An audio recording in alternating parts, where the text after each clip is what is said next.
জমে উঠেছে বেঙ্গল প্রো টি-20 লিগের খেলা। শনিবার ইডেন গার্ডেন্সে গুরুত্বপূর্ণ দুটি ম্যাচে মুখোমুখি হয়েছিল হারবার ডায়মন্ডস এবং শিলিগুড়ি স্ট্রাইকার্স, এবং তার ঠিক পরের ম্যাচে মুখোমুখি হয়েছিল কলকাতা টাইগার্স বনাম সোবিস্কো মালদা।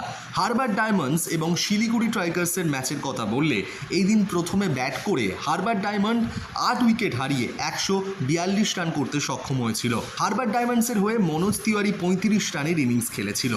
পরবর্তীকালে ব্যাট হাতে শিলিগুড়ি স্ট্রাইকার্স 17.5 ওভারে 5 উইকেট হারিয়ে সহজেই 144 রান করে 5 উইকেটে এই ম্যাচ জিতে নেয়।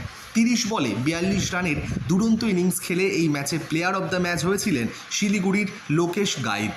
এবং সন্ধ্যার ম্যাচে মুখোমুখি হয়েছিল কলকাতা টাইগার্স এবং সোবিস্কো মালদা। এই ম্যাচে প্রথমে ব্যাট করে কলকাতা টাইগার্স মাত্র 4 উইকেট হারিয়ে 20 ওভারে 167 রান টার্গেট দেয় মালদাকে।